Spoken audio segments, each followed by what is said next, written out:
colaboran con la grabación, por favor? Ah, ok, perfecto, gracias. Bueno, entonces, retomando un poco nuestra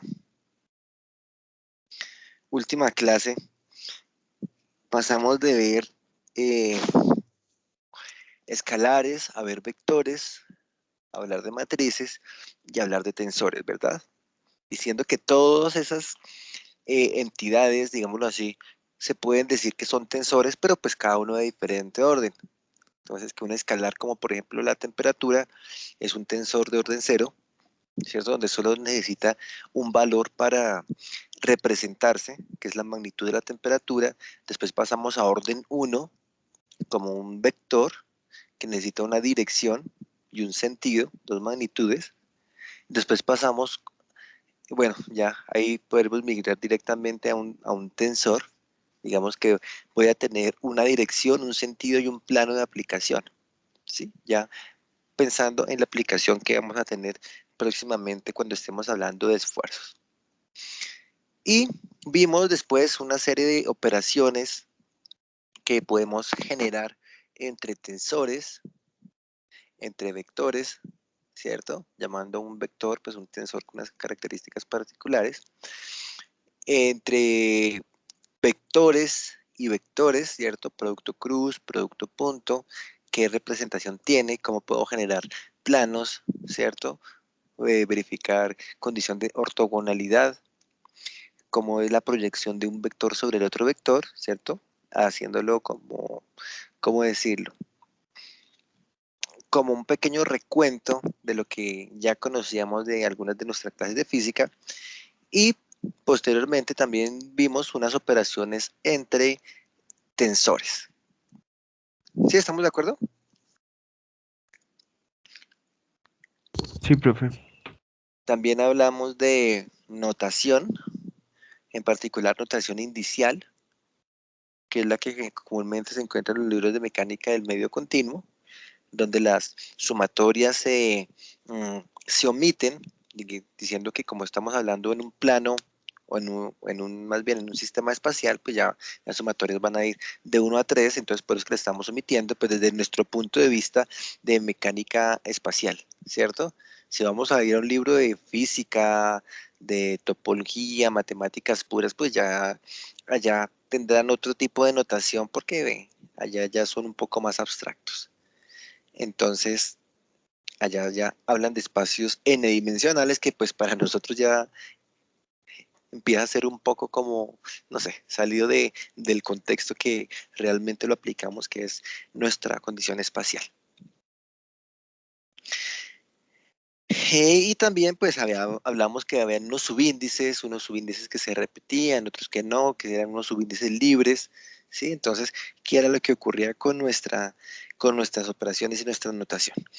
Lo último que quedamos fue en esta tablita donde presentamos diferentes operaciones, digamos que algunas de ellas ya las vimos, las otras las terminaremos de ver hoy, entre vectores y tensores, ¿cierto? Este producto escalar, digamos que ya lo habíamos planteado, que es el producto, dijimos que ¿qué era el resultado del producto escalar? ¿Qué significaba?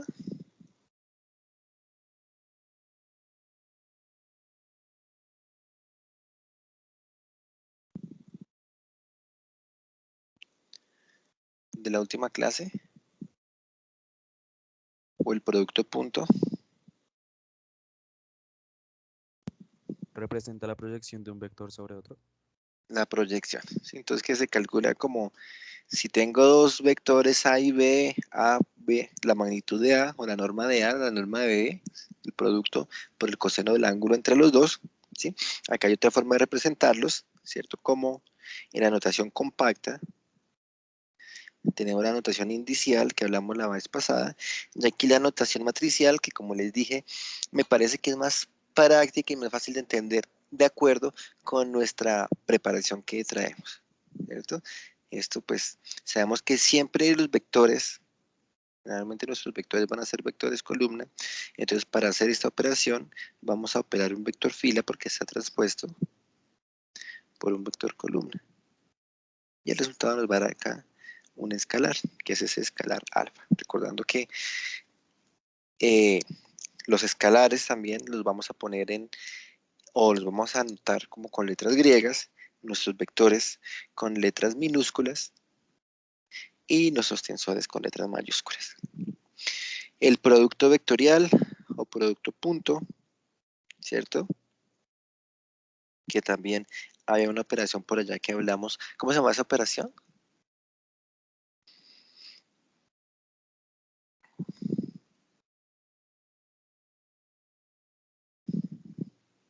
La que tenía la viñetica arriba.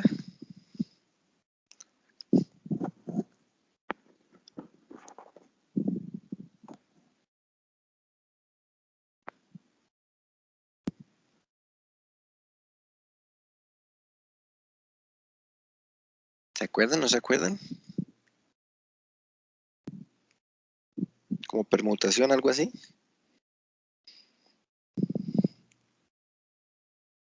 Bueno, espero que se acuerden.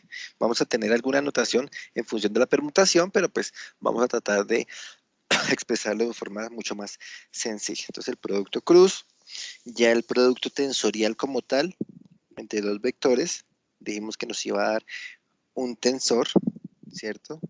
O sea que la multiplicación de un vector fila, aquí sería lo inverso, ¿cierto? El vector columna, perdón, por el vector fila, ya el resultado va a ser una matriz nuevamente, o un tensor más bien, nuevamente diciendo que el producto entre vectores no es conmutativo. En general, entre matrices debe responder a unas condiciones dimensionales, pero como tal no es conmutativo. Producto contraído entre matriz y vector, que voy a obtener un vector, el producto contraído entre vector y matriz o tensor, ¿cierto? Va a tener un vector. El doble producto, ¿sí? Ahora voy a tener un escalar, digamos que acá lo que voy a hacer es tener esta operación por acá, de la del escalar. ¿Dónde está? ¿Dónde está? ¿Dónde está?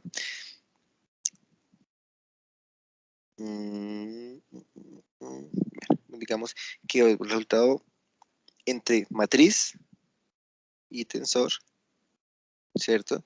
Me va a dar acá un escalar, perdón, un vector, y ese vector multiplicado por otro vector transpuesto me va a dar el escalar. Entonces ahí estamos deduciendo un poco de cuál es el producto que esperaríamos nosotros obtener. Bueno, otros tipos de productos generados entre tensores para obtener tensores como tal. Producto doblemente contraído, que lo vamos a utilizar hoy. ¿Sí? La traza del tensor que habíamos hablado, que cómo se representa. Y otros que ya empezaremos a ver un poco más en detalle el día de hoy. Gradientes, divergencias. Bueno, entonces, no me adelanto a esa notación, ya la tenemos ahí registrada en nuestra tabla de resumen.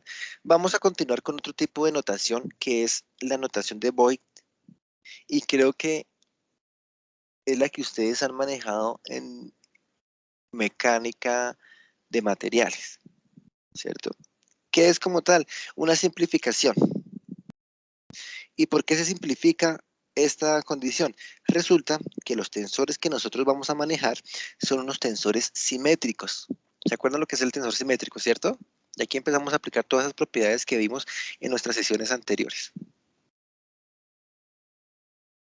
¿Se acuerdan lo que es el tensor simétrico o no?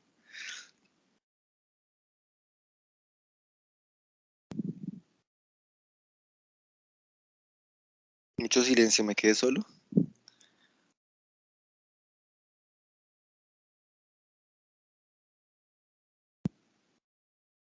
Tensores simétricos y sus componentes, por ejemplo, A y J, son igual a J y. A J, exactamente. Entonces, la posición fila-columna es la misma posición columna-fila, ¿cierto? Entonces, acá ya está reducido ese tensor que es simétrico, diciendo que la posición A1,2 es la misma posición A2,1. Entonces, pues, ese es un término que se repite. Lo mismo pasa con la posición A1,3, A31, la posición A23 con la posición A32. Entonces, el objetivo de esta anotación es, oiga, facilitándonos la vida, pues si yo sé que es simétrico, yo no necesito conocer todo ese desarrollo de elementos, sino que yo los puedo simplificar.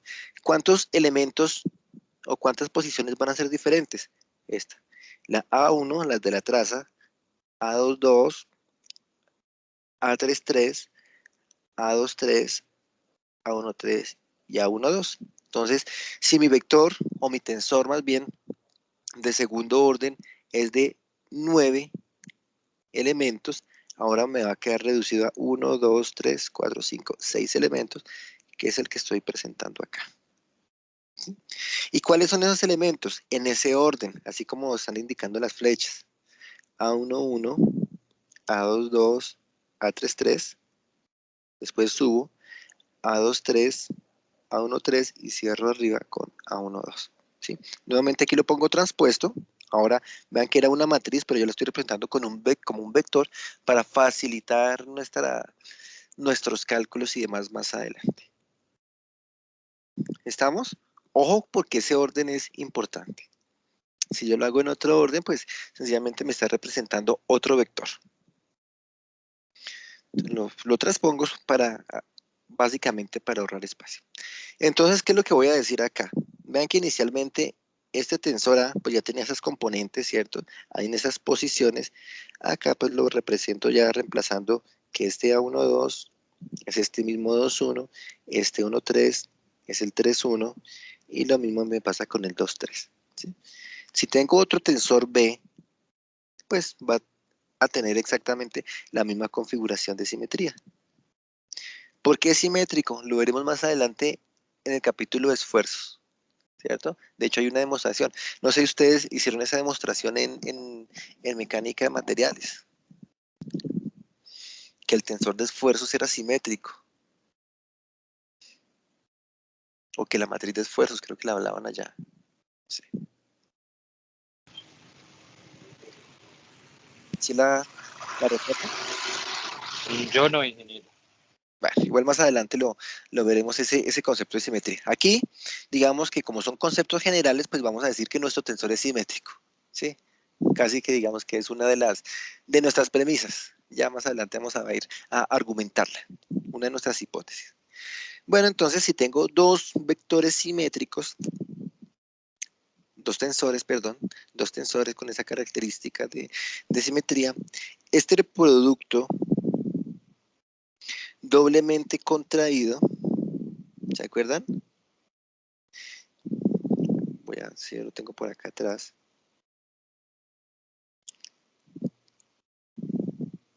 De lo que habíamos visto es este,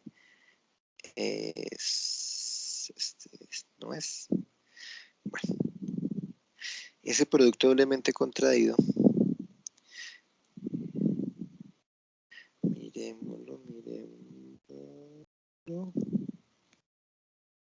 que sería este valor.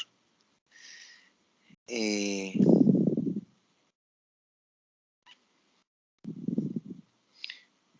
sería este valor.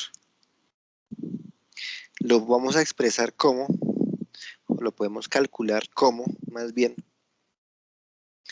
con esta expresión. A11, B11, A22, B1, B22, A33, B23, o sea, el producto o la suma del producto de las trazas de la matriz, ¿sí? Más dos veces A23, B23, más dos veces A13, B13, más dos veces A12, B12. ¿Es claro por qué salen esos dos ahí?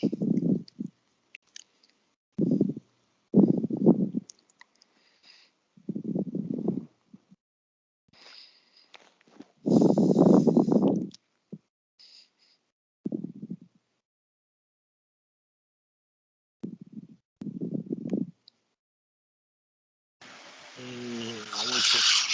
¿No mucho? Bueno, entonces recordemos acá que aquí con esta notación inicial estamos diciendo que lo que tengo que hacer es una sumatoria que esté implícita acá en esta expresión Como tengo los mismos subíndices, entonces pues vamos a coger término a término, los multiplico y los sumo. Entonces cojo el A11,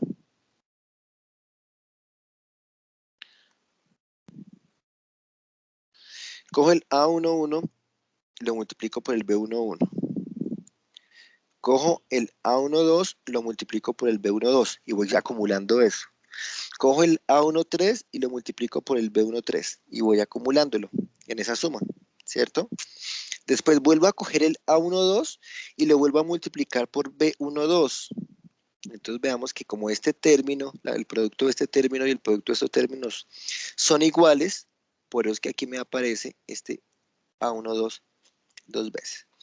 Después A22 con B22, A33 con B23 y repito A13, B13, que es este término de acá, el producto de ese, se suma con el producto de este, por eso me dan dos veces. ¿De acuerdo? Es por eso que me Sí, aparece sí, ese señor. 2 ahí. Ya estamos, digamos, ¿cómo se decía en álgebra? Simplificando las expresiones. ¿Sí?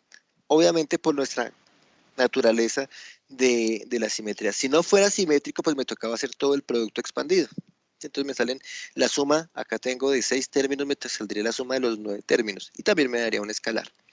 ¿Sí? Acá pues estamos aprovechando esa condición y pues ya nos proyectamos porque esta es una, no es una regla, pero sí es una facilidad de cálculo que vamos a ver para más adelante, cómo es que operamos ese tipo de tensores en notación de Voigt.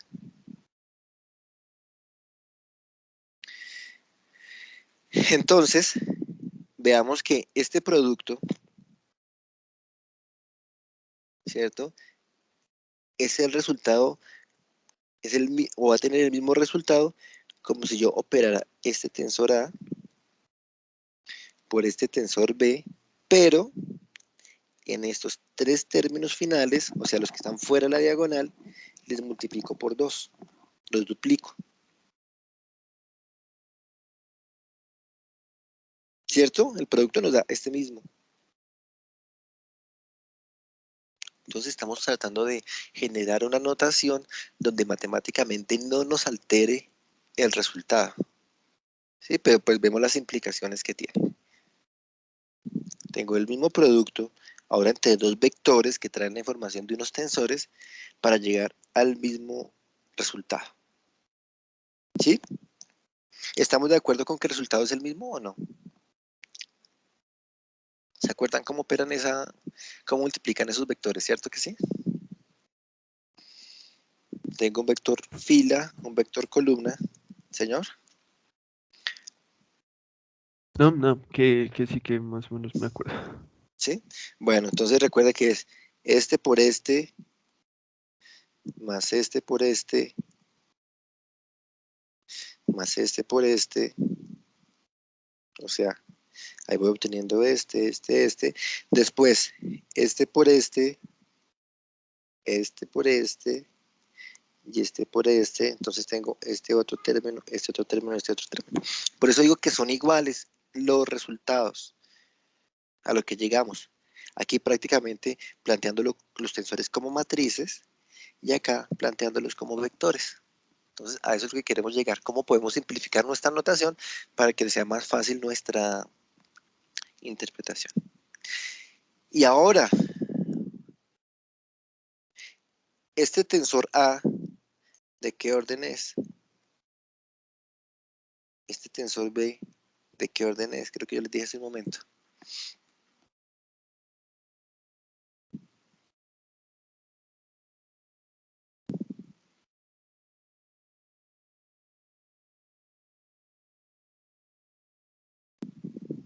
¿Se acuerdan?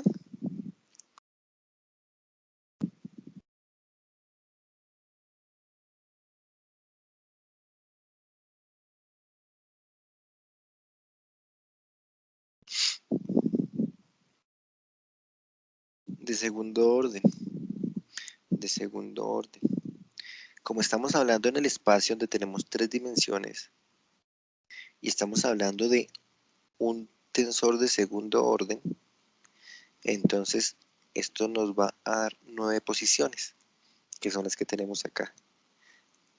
Sí, lo que graficamos acá. Ahora pregunta, si es un tensor de cuarto orden, creo que ya lo habíamos hablado, ¿cuántas posiciones voy a tener?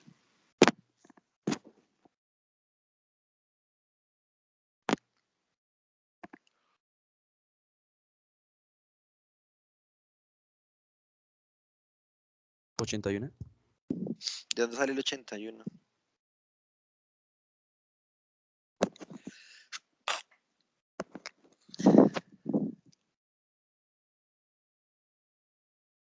No digo que sí sea, no digo que no sea, solo que pregunto de dónde sale. No, la verdad, tampoco sé. 3 a la 4. Oye, no, esa respuesta está muy buena. O sea, saco 5 en el parcial, pero no sé de dónde lo saqué. ¿Sí? 3 a la 4. ¿Cierto? ¿Por qué 3? Porque estamos hablando de un espacio tridimensional. 4 porque estamos hablando de un tensor de cuarto orden. ¿Sí? 81 posiciones. Obviamente aquí no tengo 81 posiciones. ¿Por qué aquí no tengo 81 posiciones?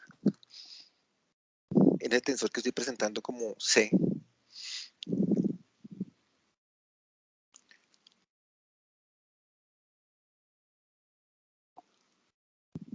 ¿Qué se les No sé, ocurre? ¿está simplificado o qué?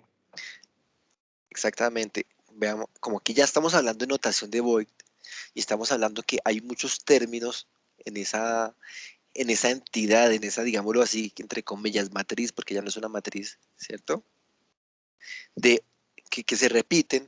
Entonces, pues acá como ya estoy simplificando, acá debería tener, aquí este tensor A debería tener 9 posiciones, pero lo simplifiqué a 6. Este tensor B también debería tener 9 posiciones y lo simplifiqué a 6. Y este otro tensor C debería tener 81 posiciones, pero lo simplifiqué entre comillas, ¿no? Bueno, pues sí es una simplificación, pero ahora tengo 36 posiciones. Entonces vean que nos funciona. Y digamos que esto, si yo lo reemplazo como un tensor de esfuerzos, lo reemplazo como un tensor de deformaciones, quiero adelantarme un poco, esta va a ser una matriz asociada o un tensor asociado a las características particulares del material. ¿Sí? ¿Saben para dónde vamos? Ustedes me han dicho en la clase pasada, oiga, que sí, que sigma es igual al módulo de elasticidad por la deformación, ¿cierto? En condición uniaxial, unidireccional, ¿sí? Ahora, estamos hablando de condición espacial, entonces este sigma pasa a ser un tensor, ¿cierto? Con unas componentes en X, Y, Z y aparte unos cortantes. Lo mismo, eso implica que haya unas deformaciones en X, Y, Z y unas deformaciones angulares, pero este que era el módulo de elasticidad asociado solamente en la condición uniaxial, ahora pues voy a tener 36 términos acá que me toca definir seguramente en el transcurso del curso. ¿Cuál es ese C sub 1111? Ese C2323, y todos esos términos nos va a tocar definirlos. Entonces, pues para que lo tengamos en cuenta, ¿hacia dónde vamos? ¿Cuándo lo vamos a definir? Cuando veamos los modelos constitutivos. Primero vamos a ver qué es lo que pasa con esfuerzos, posteriormente vamos a ver qué pasa con deformaciones y en algún momento vamos a entrar a ver cómo es que vinculo toda esa información de esfuerzos con deformaciones. Pero obviamente todo eso va a ser después que terminemos nuestro capítulo de generalidades, donde nos damos cuenta que sí existen como unas premisas para poder entender, para poder interpretar esa información que vamos a manejar. Entonces, otro tipo de notación, esta notación de Voigt. Y creo, por eso digo creo, que es la que hemos estado acostumbrados a utilizar. ¿Cierto? Yo sé que a veces les presentan los tensores como matrices y a veces les presentan los tensores como vectores, ¿sí? Pero ahora ya tenemos como una unión o una explicación de por qué se presentan así, por qué se presentan así, y pues o sea, entendemos que a nivel de información, ambas entidades, sea tensor, sea matriz, sea vector, tienen la misma información. ¿De acuerdo? ¿Vamos bien hasta ahí?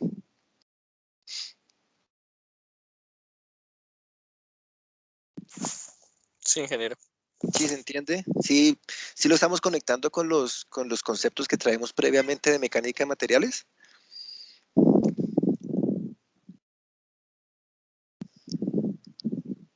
De alguna forma.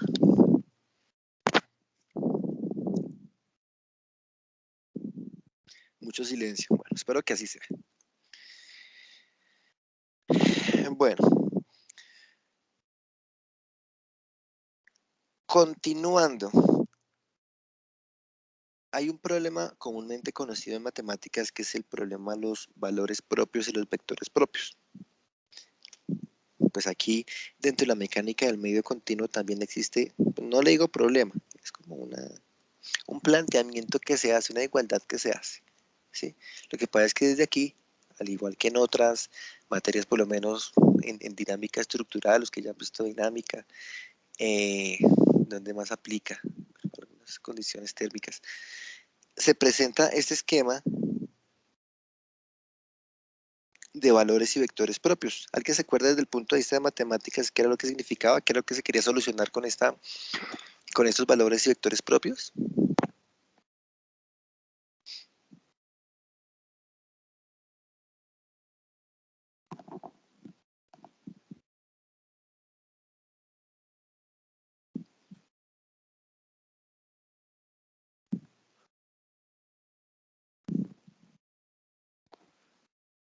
¿Lo han utilizado previamente? ¿O lo vieron por allá en álgebra lineal, pero nunca pensaron que tuviera alguna aplicación? ¿O definitivamente nunca lo han visto?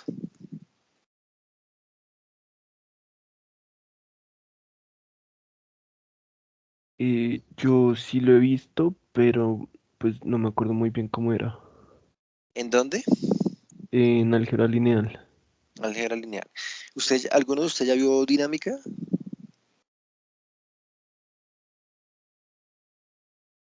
Sí, sí, señor. ¿Sí? ¿Se acuerdan si utilizaron allá valores propios?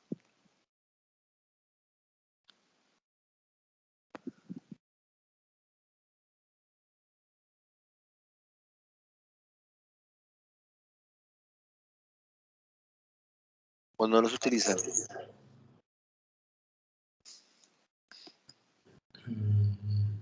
Sí, que yo creo que sí, ingeniero, pues digamos que no lo tengo tan presente así, pues el concepto con respecto a esto que estamos viendo, pero sí, sí, sí, pues para solucionar todas las matrices y demás de rigidez y todo eso, sí. Sí, allá se planteaba un sistema de valores propios para calcular o para encontrar más bien los modos de vibración. Sí, por eso digo que desde el punto de vista, aquí lo estamos viendo otra vez, como retomando de la parte matemática de qué es, pero pues les digo que hay otras aplicaciones, particularmente me refiero allá en dinámica que lo tengo presente, aquí también en mecánica del medio continuo lo tengo presente, pero pues como siempre les digo, es una aplicación, nosotros vemos muchas matemáticas, mucha física, mucha química y a veces como que lo descontextualizamos. ¿Alguien más? ¿Algo que aportar de valores propios? ¿Se acuerdan qué significaba eso? Yo incluso hasta en clases de estadística me encontré este problema de valores propios. No pensé que fuera tan común dentro de las aplicaciones y gratamente lo he podido implementar.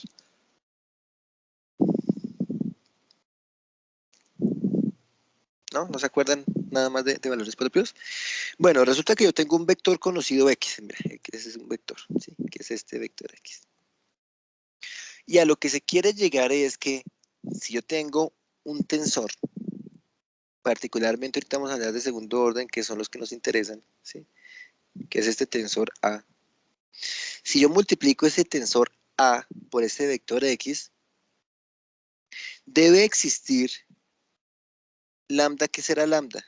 Aquí yo les tengo la respuesta.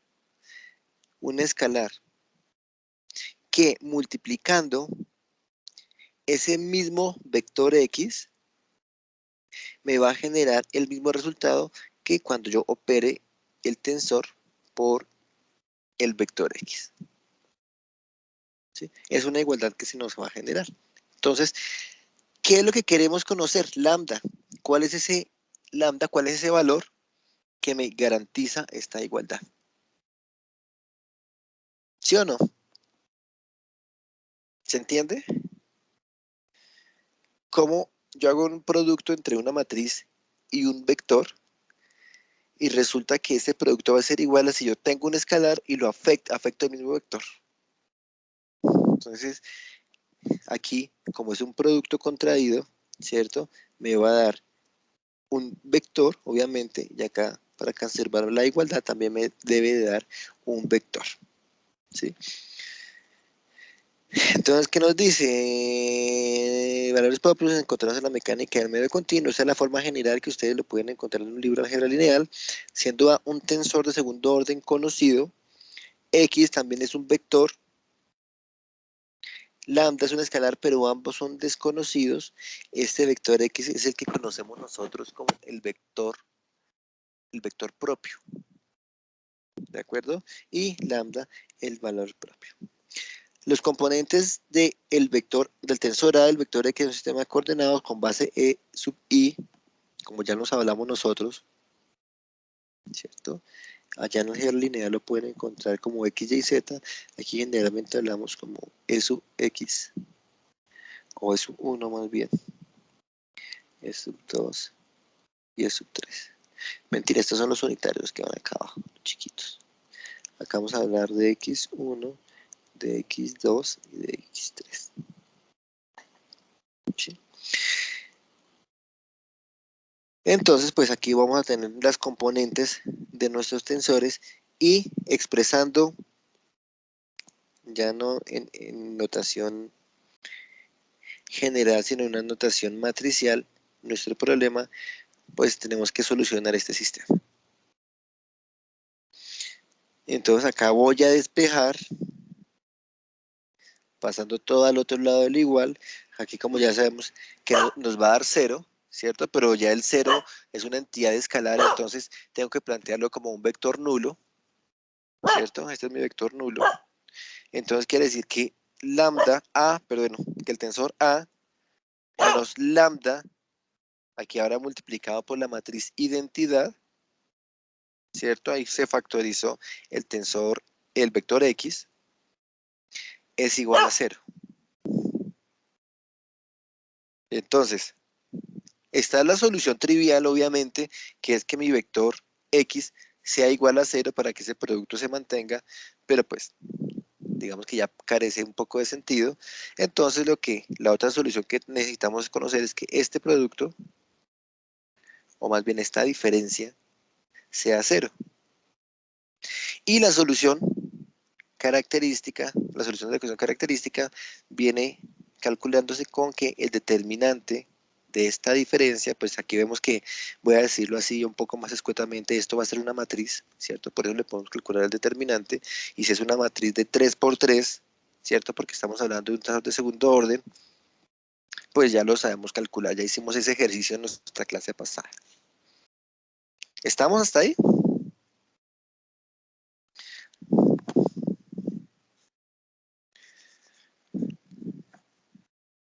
¿Alguna pregunta?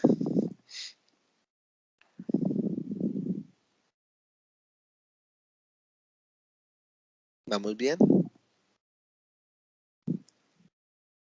Sí, profe, todo bien. ¿Sí se entiende? Bueno, entonces aquí hicimos solo hemos hecho aquí un tratamiento matemático para dar solución a nuestro problema de valores propios. Profe, quiero una pregunta. ¿Será Señor, que después podemos hacer un ejemplo de eso? Como pues para quedar aún más claros. uy, no me la ponga así tan difícil. Claro que sí. Listo, ahorita hacemos aquí un ejemplo para plantearlo. ¿Sí? Igual, como siempre les digo, acá pues yo les doy la guía. Pueden seguramente en un libro de álgebra lineal profundizar un poco más, ejercicios resueltos y demás, pero pues acá yo les voy a dar toda la guía y hacemos ejercicio también para que vean cómo se plantea. ¿Sí? Entonces, el determinante aquí de una matriz, ya saben calcular el determinante, ¿sí o no? Sí, sí, señor. 3 por 3 particulares. Aquí no me va a poner tan estricto yéndonos a matriz de 4x4 porque sencillamente creo que dimensionalmente no sería posible esa matriz de 4x4 cuando estamos hablando de este tipo de sistemas.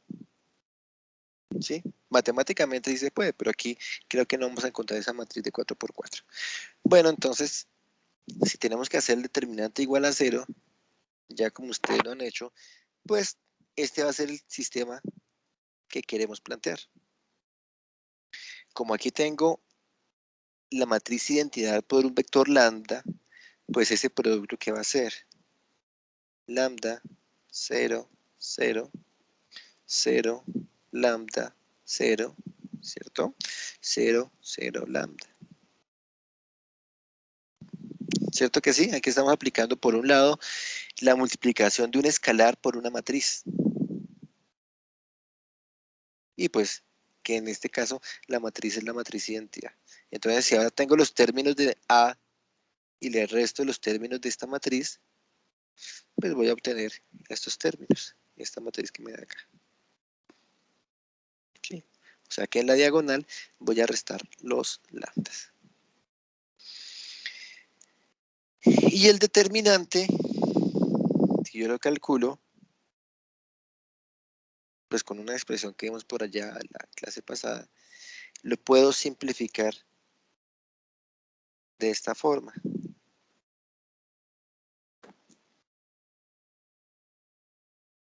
¿Se acuerda cómo calculo el determinante por término de cofactores? Que cojo este cofactor y lo multiplico por este, menos este por este, ¿cierto? Después cambio de signo, voy por el siguiente cofactor, multiplico este por este por este. Después cambio de signo, cojo este factor y multiplico este por este, menos este por este. ¿Cierto? Ya nos queda como una operación algebraica ahí, pues interesante de resolver, pero el término de lambda va a quedar al cubo. Si ustedes quieren plantearlo, pues también es un buen ejercicio. Queda lambda cubo menos I1, que esto es un término compuesto, por lambda cuadrado, más I2, que es otro término compuesto, por lambda, menos I3, que es otro término independiente. ¿Cierto? Igual a 0. ¿Qué es I1, qué es I2 y qué es I3? Como siempre les digo, invitados a verificarlo. I1 es la traza de la matriz A. ¿Se acuerdan cuál era la traza? Lo dijimos en la clase pasada.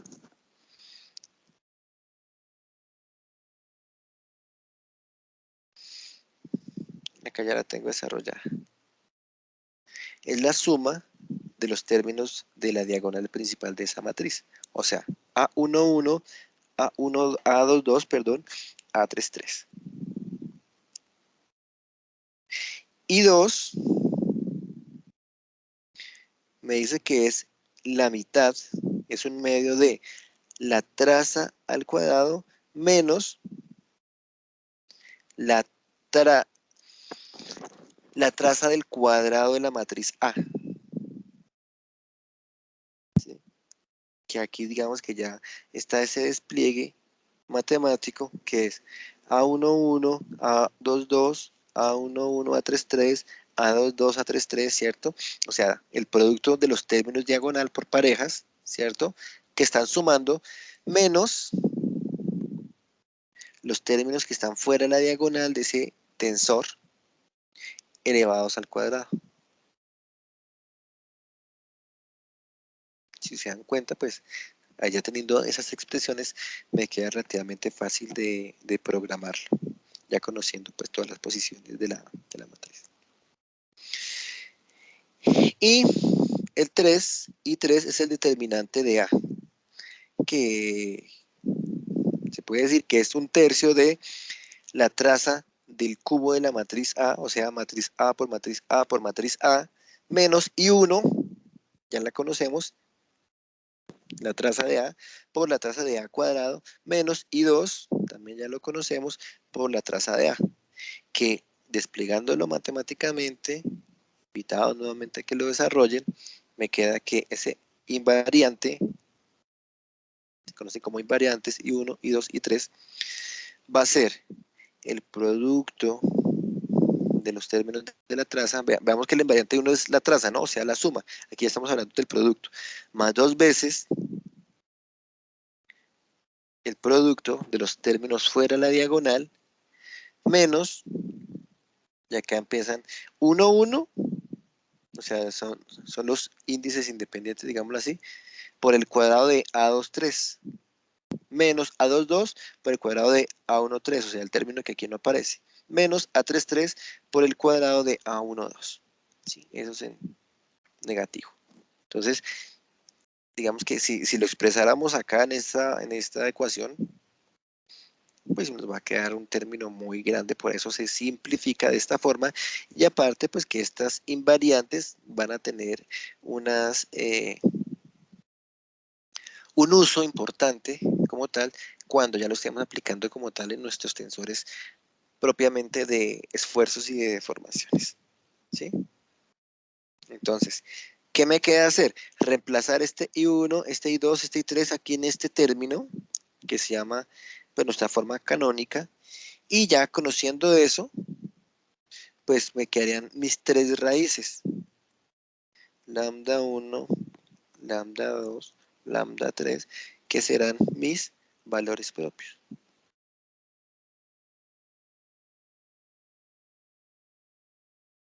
¿Estamos? Sabemos más o menos cuál es el procedimiento, ¿cierto? Y así es como calculamos nuestros vectores lambda para satisfacer esta condición inicial, que es con la que estamos diciendo que queremos, el problema que queremos satisfacer.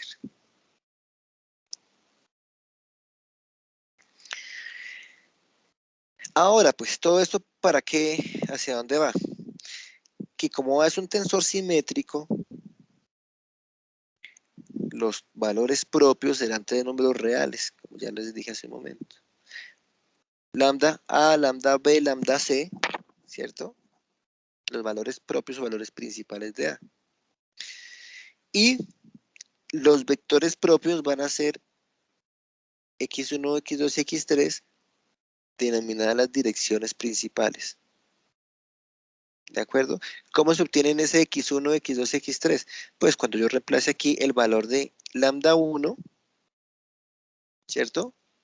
Lo reemplazo en este sistema, obtengo mi vector propio, que está asociado a mis direcciones principales. Lo mismo para lambda 2 y lo mismo para lambda 3, allí voy a obtener mi vector propio. ¿Sí? Nuevamente son direcciones principales, aquí ya les estamos dando nombre. Y esas direcciones ortogonales tienen la particularidad que son ortogonales y se obtienen de reemplazar los valores, como les dije, en el sistema inicial. Acá es importante, si yo tengo un sistema coordenado diferente, ¿cierto? Recuerda que cuando yo tengo ahí como ese gorrito, o sea, nuestro sistema va a ser x1, x2, x3 sin gorrito, pero si tengo un sistema diferente, ¿sí?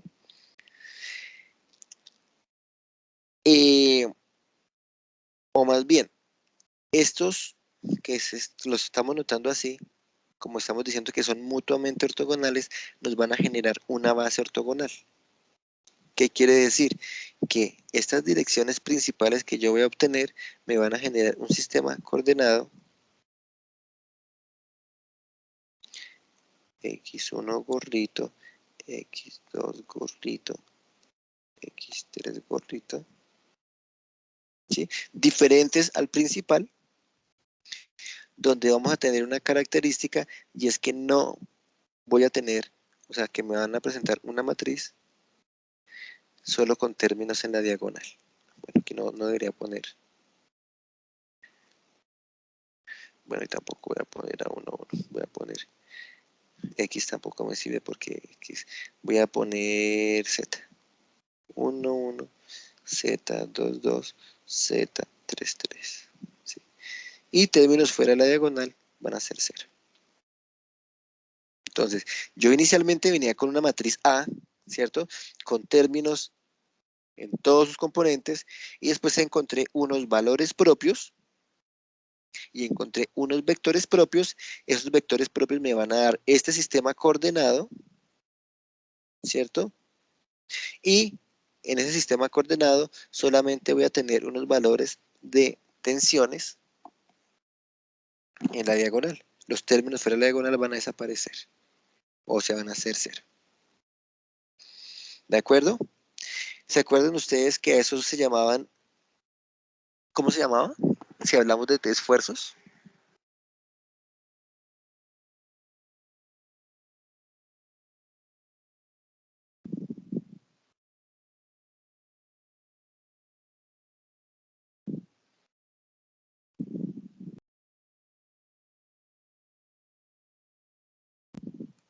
¿Se acuerdan del término esfuerzos principales?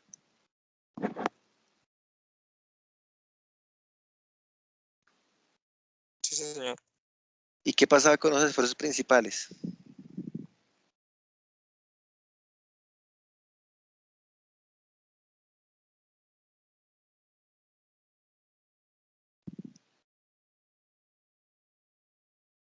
¿Se acuerdan que esos términos me daban cero acá?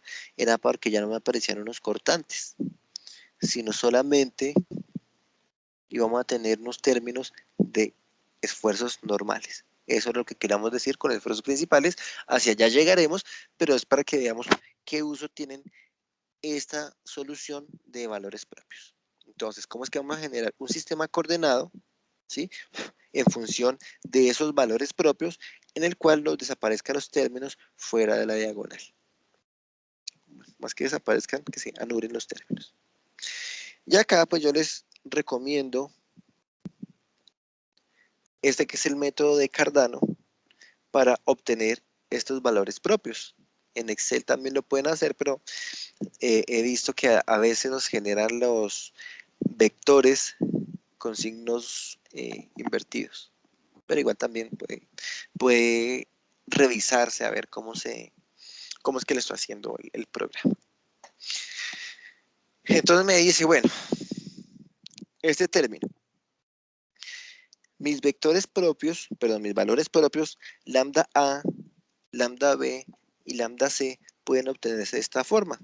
Lambda A como 2S por un tercio del coseno de alfa más un tercio de la invariante 1. Ya conocemos la invariante 1, ¿cierto? Para este caso es la traza de la matriz A, la matriz original. ¿Qué es S? Ah, pues S resulta que es este término de acá. Un tercio de R, todo esto le sacamos raíz. ¿Pero qué es R? Ah, entonces nos toca empezar por acá. ¿Sí? R es un tercio del cuadrado de la invariante 1 menos la invariante 2. Esos términos sí los conoceríamos, ¿cierto que sí?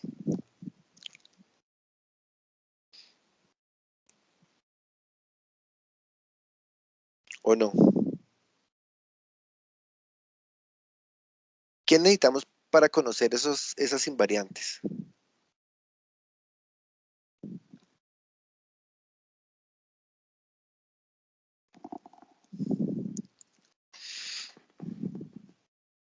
¿Qué necesitamos para calcular esas invariantes?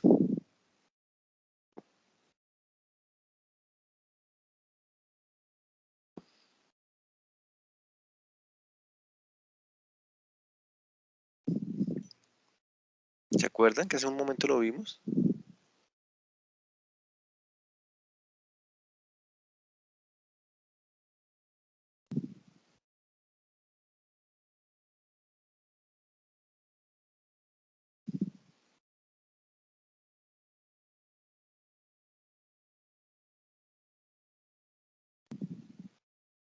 No, no, nada. Quedaron callados, ¿qué pasó? Vuelvo entonces. Tanto silencio no sé, me da inquietud. Vean, invariante 1 depende de A11, A22 y A33. Invariante 2 también depende de A11, A22, A33 y aparte de A12, A13, A23. La invariante 3 también depende de los mismos factores que acabé de mencionar para la invariante 2. ¿Dónde encuentro todos esos términos?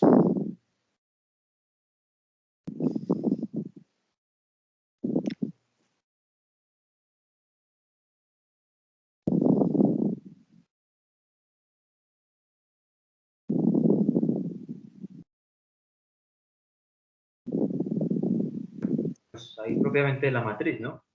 En esta matriz A, acá Sí, sí, es donde yo tengo, ¿sí? Bueno, en el tensor. O sea, acá es donde yo tengo todos los términos y los conozco, sí. ¿cierto? Ya saben ustedes, pues, qué va a ser. A11, A22, A33, A12, A12 los conozco, A13, 1, 3 por la simetría, A23, A23, todos los conozco, ¿sí?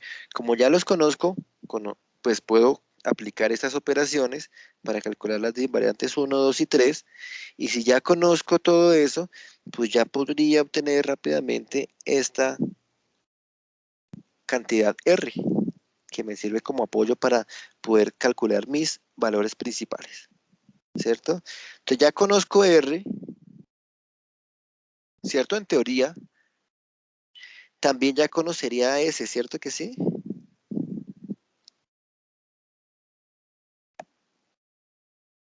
Sí, Que es porque un, conozco R. exactamente, listo. Entonces me dice que si ya conozco aquí a S, me falta el ángulo alfa. Alfa es el arco coseno de Q sobre 2T. ¿Qué es Q? Entonces Q es producto de invariantes, ¿cierto? Diferencia de invariantes por los coeficientes. Q también ya lo conocería. Por eso digo que es más fácil como expresarlo en términos de las invariantes, ¿no? Aquí nos vamos a tener rápidamente todos los valores. Y T, pues si ya conozco R, también ya me queda fácil tener T. Ahí estoy como adelantándome al procedimiento, ¿cierto? Pero para que veamos, yo qué debería calcular primero que qué, ¿sí? Entonces, si calculo R, S, T y Q, ¿cierto? También ya podría conocer el ángulo alfa.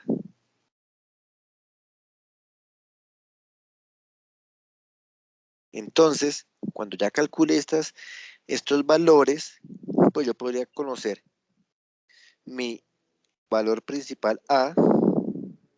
Acá vean que también dependo de alfa. Ojo que esto tiene que ser en radianes, ¿sí? Por aquí yo pueda sumarle los 2/3 de pi. Podría conocer el valor principal B y el valor principal C, porque todos dependen de alfa y de S. Implícitamente, pues dependen de las otras magnitudes, pero alfa ya tiene involucrado Q, tiene involucrado T, S también tiene involucrado R, y todo en función de las invariantes. ¿Qué pasa entonces? Si ya calculé estos lambda A, lambda B y lambda C, ¿qué es lo que hago? Los organizo de mayor a menor, y el mayor le decimos que es la dirección principal mayor, la menor, o sea, el lambda 3, la dirección, perdón, el valor principal menor, y el lambda 2, el valor principal intermedio, que como dijimos, esto ya después nos va a convertir en esfuerzo principal mayor, esfuerzo principal intermedio y esfuerzo principal menor. ¿Estamos hasta ahí? ¿Se entiende el procedimiento de Cardano, cierto? Sí, más o menos, sí. Sí, solo es reemplazar ahí, teniendo las invariantes ya, digamos, reemplazamos y lo obtenemos. Y pues para ya las direcciones principales, ¿qué es lo que vamos a hacer? Pues, digamos la dirección principal 1, vamos a tener el vector que viene aquí de esta propuesta, ¿cierto? Que es el determinante de lambda i, eso, para la primera, cuando reemplace mi primer valor de esfuerzo, todavía no, mi primer valor principal, ¿cierto? Reemplazo mi primer valor principal, hallo el determinante, si empiezo va a ser 1, si no va a ser -1, y acá pues calculo todas las tres componentes del vector. Vean que esto es una norma a la larga, ¿no? Esto es una norma. Y por eso es que tengo un vector dividido entre su norma, entonces por eso es que me va a dar un vector unitario. ¿Sí? Eso me van a dar vectores unitarios x1, x2 y x3. Este P, ¿dónde está P1 que está aquí arriba? Como a manera de ejemplo, va a ser el determinante de esta matriz, P1 por el subíndice 1, 1, ¿sí? Entonces calculo este determinante para uno, pues, según el método de cofactores, recuérdenlo, calculo el determinante de esta matriz, acá en el numerador, o sea, calculo los determinantes de las tres matrices que voy a obtener prácticamente, ¿sí? Y acá, pues, lo divido por esta norma. Ya lo vamos a aplicar. Pero pues quiero que tengamos claro el procedimiento que seguiremos. ¿Sí? Calculo valores principales y después calculo vectores principales, direcciones principales. Entonces, un compañero nos dijo, hagamos un ejercicio, por favor, para poderlo entender. Entonces, mi ejercicio va a ser este. Este va a ser mi tensor A.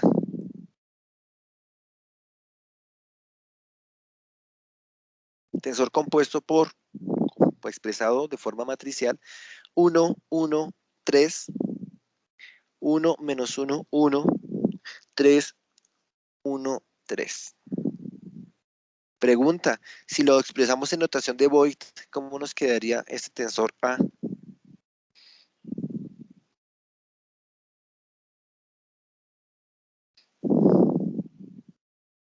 ¿Con los valores o así con los subíndices? Por valores, a ver cómo nos quedaría. Díctenmelo. 1 menos 1, 3. 1 menos 1, 3, 1, 3, 1. 1, 3.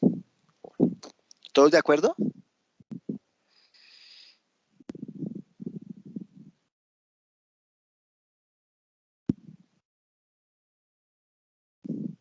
Si fuera de 4 por 4, ¿seguiría así como ese mismo patrón?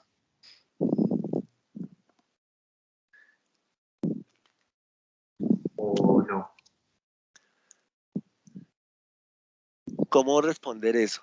Podría ser, pero recordemos que como estamos hablando de un espacio tridimensional, voy a ir de 3 a la n, dependiendo del orden del tensor. ¿Sí? Ah, bueno. Entonces, digamos No que puede llegar a darse físicamente uno de 4 por exactamente. 4. Por eso digo, ¿cómo Ah, responderlo? Desde el punto de vista matemático podría ser, ¿sí? Pero ahorita aquí no vamos a encontrar un tensor de esa dimensión. listo. Listo, entonces la respuesta sí es correcta. 1, 1, siguiendo este orden, ¿cierto? 1 menos 1, 3, 1 menos 1, 3. Después pasamos aquí arriba por este 1, que será este, ¿cierto? Este que está acá. Después pasamos a este 3, que es el de arriba. Y después pasamos a este 1, que es este. Ya nos queda toda la información de ese tensor, que veamos que es un tensor simétrico, expresado en notación de Voigt. Entonces, para que ustedes me ayuden, si ya tienen anotado este tensor, por favor, vamos calculando los valores principales, pues nos toca calcular el R, el Q, el T, el S, ¿sí? Y los valores principales, como les es importante aquí que les digo en radianes, para ver cómo es el procedimiento. ¿Listo? Entonces yo les voy a dar un par de minuticos, ya estoy con ustedes. ¿Y puede mostrarnos la diapositiva anterior, por favor? ¿Está? No, la 41, creo que. ¿Está? 41. Gracias.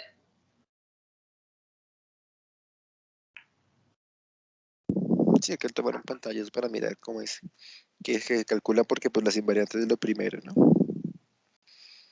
Generalmente, pues, creo que en un libro es que yo he encontrado esto así de forma explícita. Generalmente se plantea de esta forma. Pero yo creo que para la programación igual es más fácil de entender de la forma que de la derecha.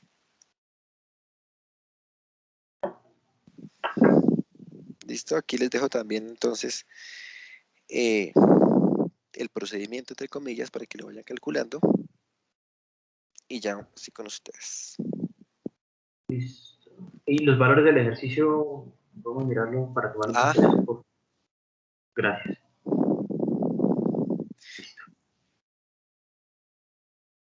listo.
¿Cómo nos fue?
Ya tenemos valores que me vayan dictando, porfa. Empecemos por las invariantes, de pronto porque si las invariantes no las tenemos bien, nos van a dar valores diferentes. Sí, la invariante 1, 3 me dio. ¿3? Sí. Los demás.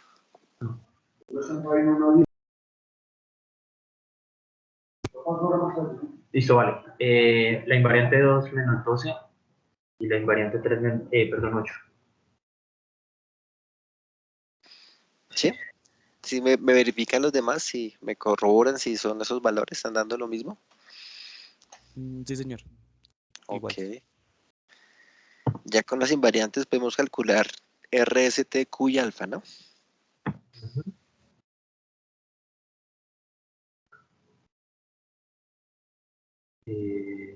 R me da a mí 15. R15, Sí.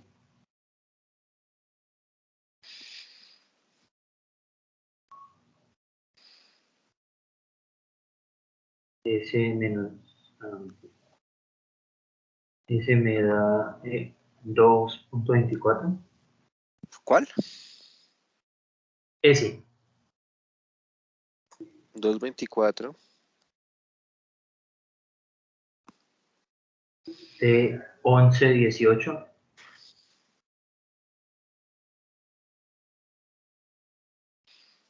Y Q menos 22. Y alfa, Y alfa menos 18. Menos punto 18. Perdón. 0.18. ¿positivo o negativo? Positivo.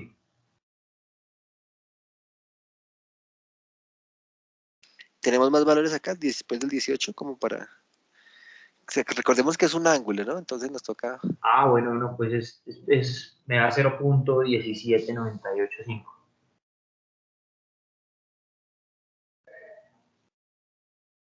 ok. Y los otros valores pues son aproximados. El S y el T redondeáis los decimales. Ok.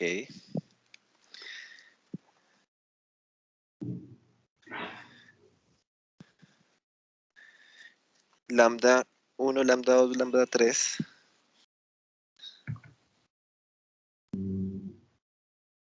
Lambda 1, 5, 46, pero hasta ahí voy.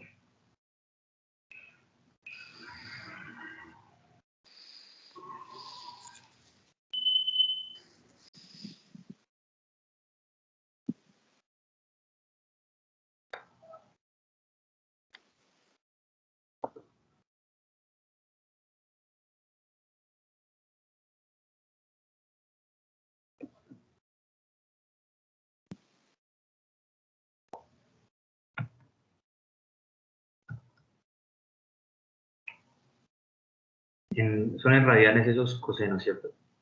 Sí. Sí, sí. Lambda 2, 1,46, menos 1,46. Lambda 1. Lambda 1, 5,46. Ujú.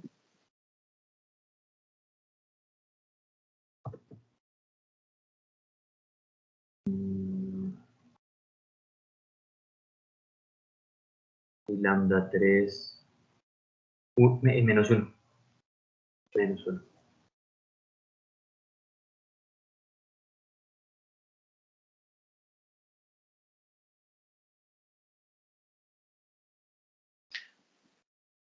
¿A los demás le están dando esos valores? Sí, tal cual, ingeniero, todos me dieron eso. Ok. ¿Cómo lo están haciendo? ¿Calculadora manualmente? Yo en Excel. Excel. Excel. Pues mi recomendación también es que usemos un Excel. Yo de hecho pues aquí tengo un Excelito donde tengo organizado eso, pues vamos a mirar a ver. Incluso de una vez podemos aprovechar para calcular nuestros vectores, nuestras direcciones principales.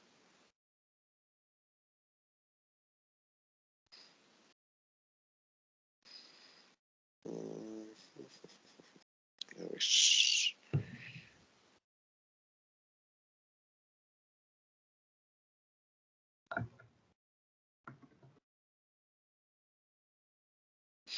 Ese es el valor, ¿cierto? 1, 1, 3, ese es nuestro tensor.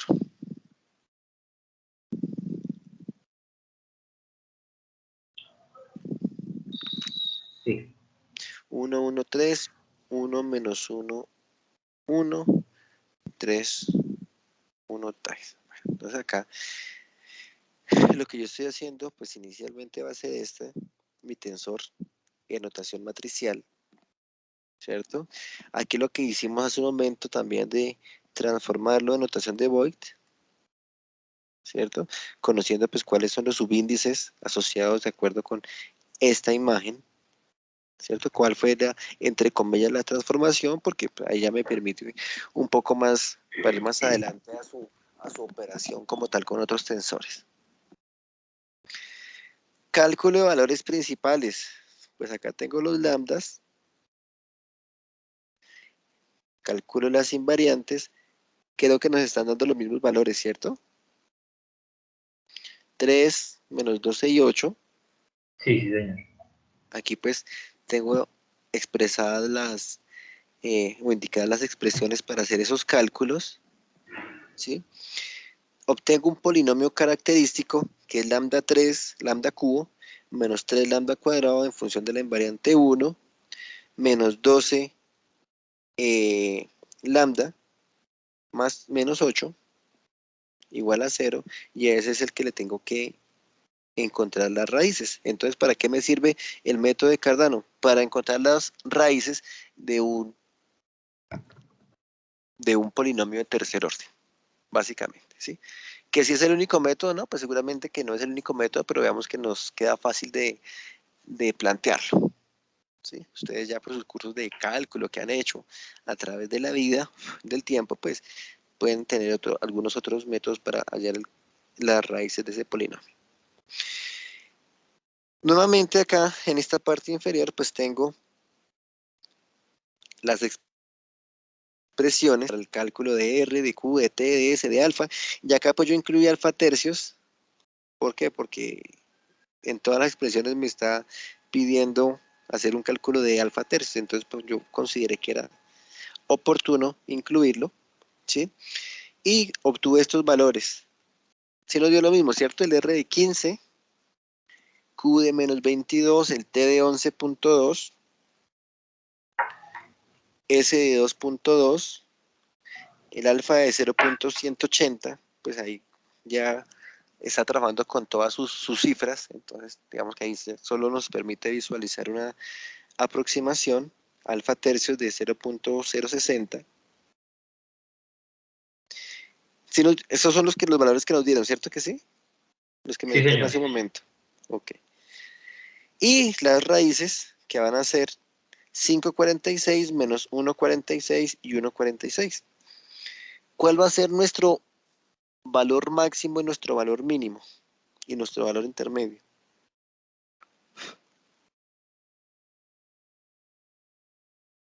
Si los quisiéramos organizar, ¿cuál sería lambda 1, lambda 2 y lambda 3?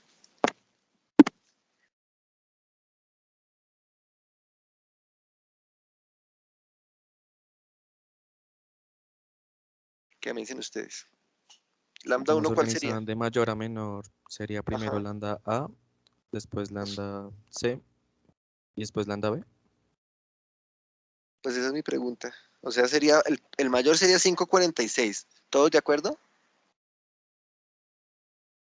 Sí. El menor, Menor, lambda B. lambda b, de menos 1,46. Y lambda c de menos 1, ¿cierto? ¿Por qué me detengo ahí? Porque muchas veces me dicen, no, pues, lambda 1,46 es mayor que 1, que menos 1, ¿cierto? Menos 1,46 es mayor que menos 1 y pues no es correcto, ¿no? Si nos acordamos por allá en nuestras clases de bachillerato, en nuestra recta numérica, pues lo que va más a la izquierda es más negativo, es menor. Entonces a veces, y pues a esta altura, si tenemos esa confusión, podemos confundir, podemos malinterpretar los esfuerzos principales, el valor de los esfuerzos principales. Podemos decir que uno es el menor y el otro el medio, ¿sí? Y eso pues tiene unas implicaciones que vamos a ver más adelante. Necesitamos saber cuál es el mayor, cuál es el menor y casi que por descarte cuál es el valor medio. ¿Sí? Entonces, lambda A va a ser mi valor mayor, lambda B en este caso mi valor menor y lambda C que es menos 1 mi valor medio. Entonces aquí ya los organizamos y yo estoy calculando mis direcciones principales de una vez acá en esta tablita. Entonces voy a mostrarles cómo es que yo lo estoy programando para que ustedes lo tengan en cuenta. ¿Qué tengo? Tengo mi matriz A, ¿cierto? Que es mi matriz A, que es la que tengo acá arriba, o sea, el tensor, y le quito pues el valor principal. Voy a calcular el vector principal para mi valor principal A, ¿sí? El mayor. Entonces, así como lo... Pongámosle teclado a esto, ¿cierto? Aquí pues las diagonales el resto de la matriz me va a quedar igual, lo único que voy a cambiar es la diagonal, como le estamos presentando acá, ¿cierto? Ah, ¿dónde está? Bueno, acá en el determinante de la matriz del tensor inicial menos eh, el valor principal por la matriz identidad. O sea, en otras palabras, volver a reconfigurar esta matriz para cada uno de los valores principales. ¿Sí? Entonces tengo ahí, para mi elección principal 1, tengo la matriz menos el determinante, perdón, menos el valor propio multiplicado por la matriz de identidad, o sea que solamente me va a afectar la diagonal. Por método de cofactores, entonces acá tengo esta primera submatriz. ¿cierto? Con un coeficiente equipositivo, una segunda matriz por cofactores que va a ser 1, 3, 1, 2, 46, ¿cierto? Negativo. Y acá la tercera matriz que debe corresponder con este 1, 6, 5, 3 y 1, ¿sí? Voy a calcular el determinante de esa matriz de 3 por 3, ya ustedes saben cómo hacerlo. Me da 25,86. Lo que pasa es que aquí lo hice 1 por 1. ¿De dónde sale este 1493? El determinante de esta matriz, 546, que es el determinante de esta matriz, 2039, que es el determinante de esa otra matriz. Y acá lo que estoy haciendo es la raíz de esos determinantes, de la suma de esos determinantes. O sea, ahí estoy expresando es esta raíz, este denominador.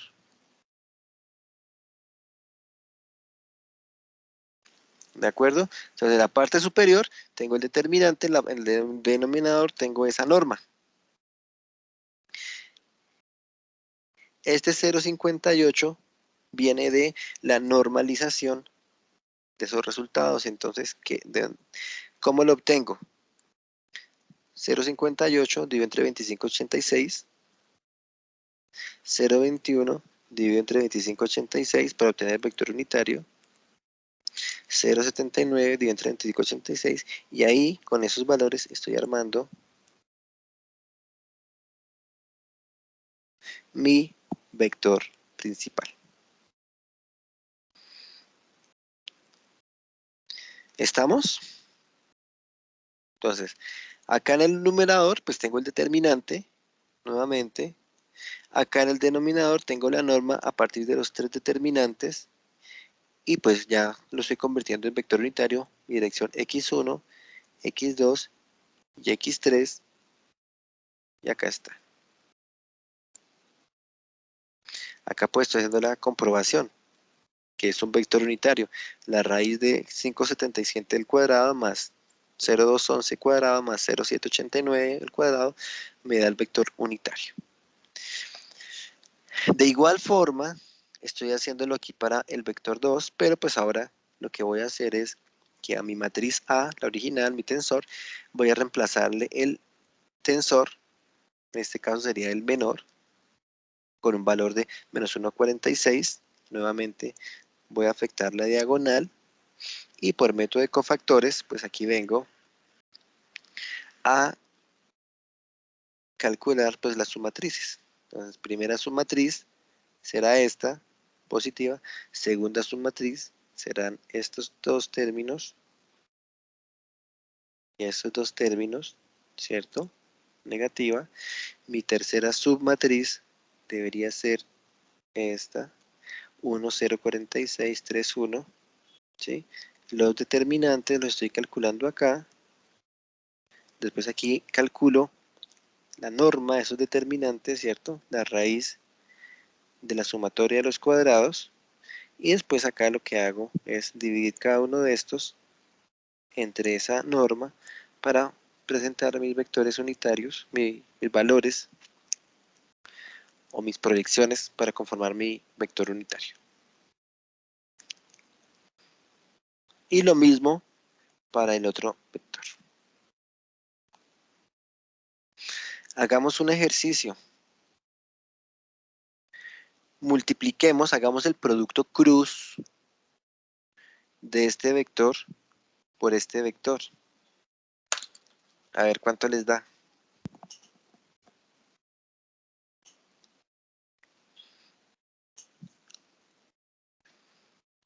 ¿Se acuerdan del producto cruz?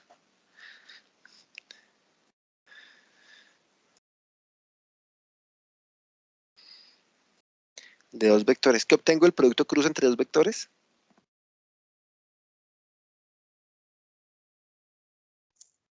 Otro vector. ¿Con qué características viene ese otro vector? Es perpendicular a los dos vectores anteriores.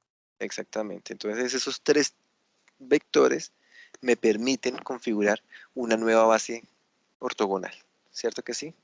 Un nuevo sistema coordenado.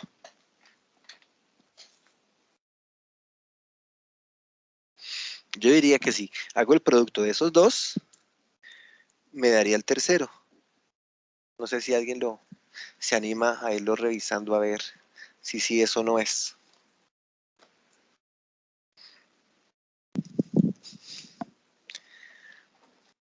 Profe, qué pena una pregunta. Señor, En el paso anterior, cuando calculo los determinantes, eso se hizo por cofactores, ¿sí? sí. ¿Por qué no multiplicamos por el valor que queda libre? No sé si me hago entender. Ah, bueno, no. Como tal, no es el cálculo del determinante de la matriz por 3 por 3. Ujú. O sea, aquí anulo fila, anulo columna y me queda esta submatriz. A esa submatriz le calculo el determinante. Ah, listo, listo, listo, sí, señor. Muchas gracias. Sí, sí, sí.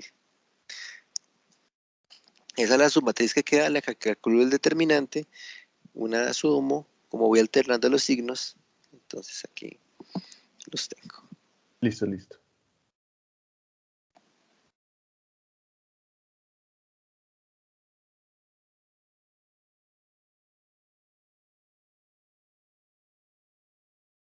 Aquí pues también están las expresiones para calcular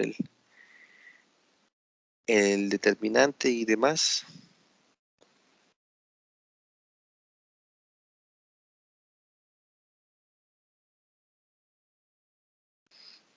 Bueno,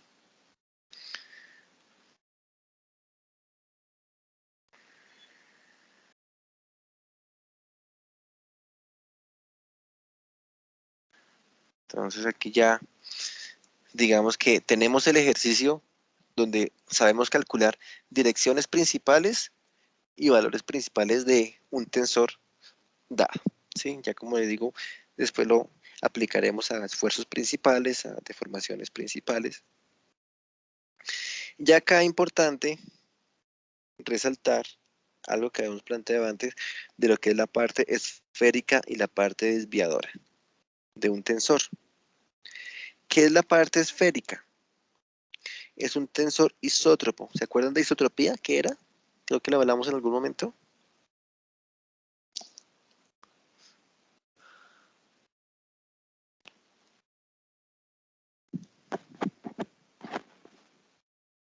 No recuerdo, ingeniero. La isotropía. Siempre hablamos en materiales de isotropía. Es uno de los mayores actos de fe que hacemos nosotros. Que la Ah, respuesta de un material es la misma en cualquier dirección. ¿Cierto que sí?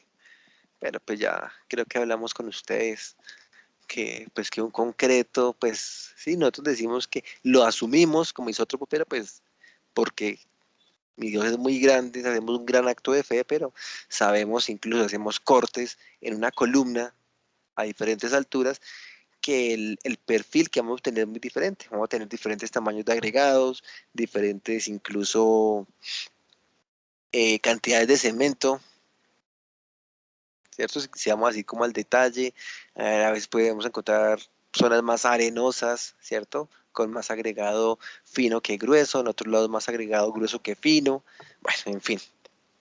Pues digo que hacemos actos de fe porque pues la resistencia mecánica de una sección puede variar con respecto a la otra sección, de un elemento con respecto a otro elemento, aún considerando que toda la mezcla viene de la misma mixer. O sea que en teoría debería venir como todo igualito, todo parejo, pero pues sabemos que no va a ser así. Entonces aquí decimos que vamos a considerar un tensor isótropo, ingeniero, perdón. señor. Lo opuesto a isótropo es anisótropo o cuál? Sí, que exista anisotropía o que exista ortotropía. O sea, Ah, bueno, completamente opuesto que es anisotropía, ¿sí? O sea, que en todas las direcciones es diferente sí. el comportamiento. Y la ortotropía se asocia a que dependiendo del plano, o sea, digamos que algún tipo de configuración de material laminar, ¿cierto? Pensemos en unas vigas laminadas como tal. hecha por pedacitos de viga, por ejemplo, una viga en madera de, no sé, 40 centímetros de altura y con pedacitos de 2 centímetros, ¿sí? Entonces, que dependiendo del sentido de aplicación de la carga, voy a tener una respuesta u otra respuesta. Lo que pasa es que la ortotropía, pues generalmente se asocia a unos planos como tal ortogonales. Anisotropía sí es que yo la aplico por acá o la aplico por allá o por el otro lado y siempre me va a dar una respuesta diferente, muy diferente. ¿Sí? Digamos que ese es como lo común que encontremos en los materiales, que deberíamos encontrar en los materiales. Lo que pasa es que a veces las variaciones son pequeñas y nosotros dentro de nuestro desarrollo profesional también hacemos muchas simplificaciones pues para facilitar nuestros cálculos, porque si no, mejor dicho, no habríamos hecho la primera casa en este planeta. Por eso es que hacemos las simplificaciones y también nos curamos en salud con algunos factores de seguridad y demás para tratar de reducir la incertidumbre que nos dan esos efectos en particular de materiales, pero pues tenemos otras incertidumbres adicionales en nuestros diseños. Listo, ingeniero, gracias. Vale, entonces aquí decimos que tenemos parte esférica y parte desviadora de un tensor simétrico de segundo orden llamado A. Entonces, esa parte esférica se puede calcular de esta forma. Decimos que es, ¿qué pasa si llego a este cálculo que encuentro?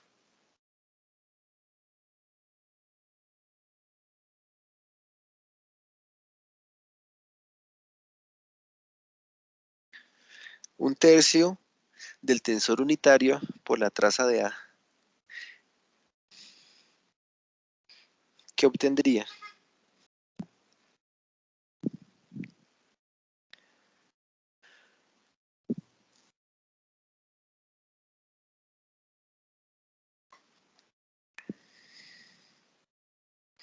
Conocemos la traza de A, ¿cierto? ¿Qué es la traza de A?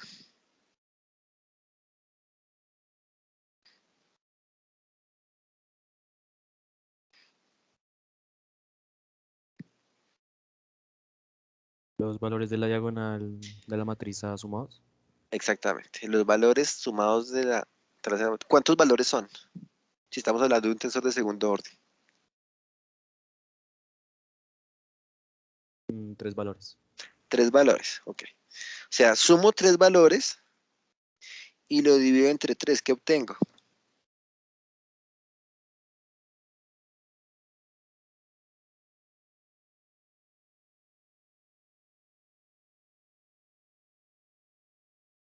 El promedio, algo así. El promedio, ¿cierto?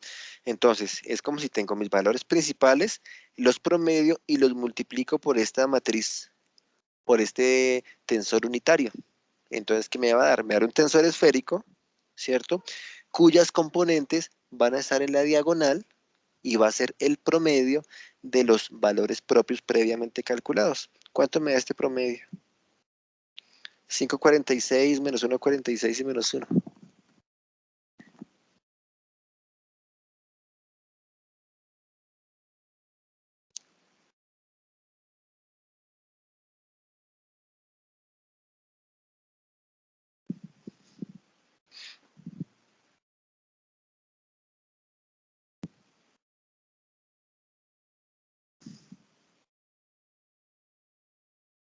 El promedio de esos de 5,46 menos 1,46 y menos 1 Sí. es 1. ¿1?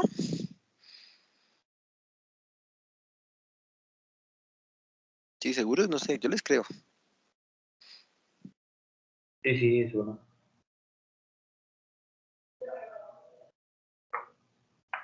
Entonces voy a tener una componente desviadora acá, expresada como una matriz de identidad. Que si siempre es así, no. ¿Sí? Esa es mi parte esférica. Mi parte esférica. Entonces, todo tensor A, yo lo puedo plantear como la suma de una componente esférica y una componente desviadora. Entonces, la desviadora, ¿cómo la voy a calcular? Pues la puedo calcular como la diferencia entre mi matriz o mi tensor original menos mi tensor esférico. ¿Cómo me daría mi tensor desviador? 1 menos 1, 0, 1, 3, 1, menos 1 menos 1 me daría menos 2.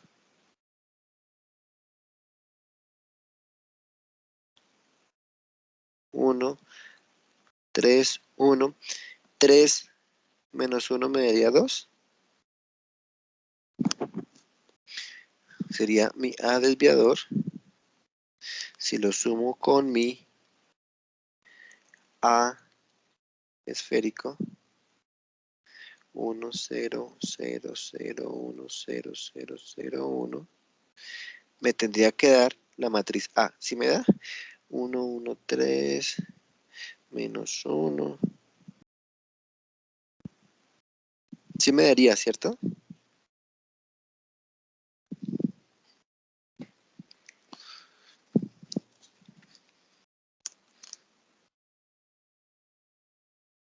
Ustedes me están revisando ahí.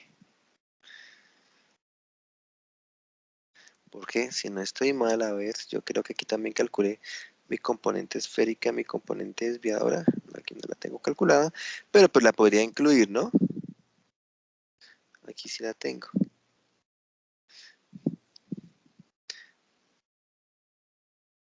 Acá sí la tengo. Mi parte esférica, cuando ustedes me dicen que es 1, pues ya sabemos de dónde salen esos valores, como por medio, y la parte desviadora.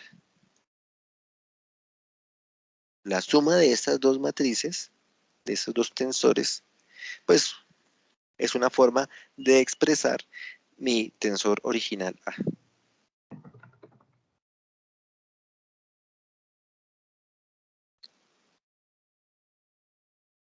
¿No? Entonces eso también para que lo tengamos en cuenta porque pues en algunas expresiones posteriores vamos a tener en cuenta solamente la parte esférica o solamente la parte desviadora. También quiero que sepamos de dónde viene esa parte desviadora, parte esférica. Entonces aquí pues lo mismo que acabamos de hacer corresponde al promedio entre valores propios, ya lo calculamos y demás. Bueno, vamos a hablar otro poquito también de lo que es cálculo tensorial y algunas de las propiedades o de las operaciones que podemos encontrar adicionalmente dentro de este contenido. Uno es este operador nabla, que se simboliza así como este triangulito hacia abajo. ¿Ya lo han trabajado antes? El nabla.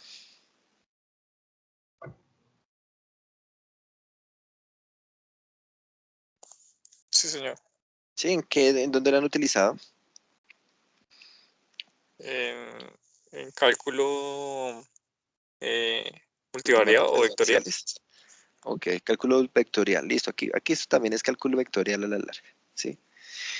O tensorial. Entonces se define como un operador diferencial, ¿sí? O sea, de derivación, en términos de derivadas parciales con respecto a la posición. O sea, x1, x2 o x3, pues porque sabemos que ese es nuestro sistema coordenado.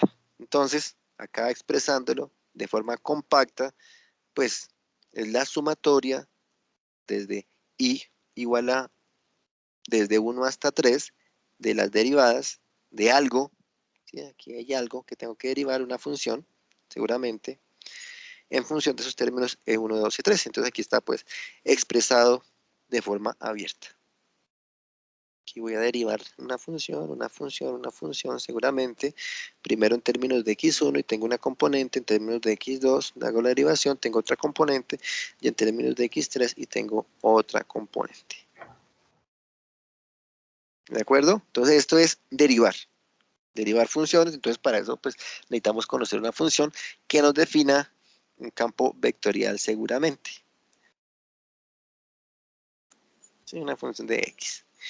Listo. Y podemos decir que la derivada direccional, aquí en particular es un campo escalar, ¿sí?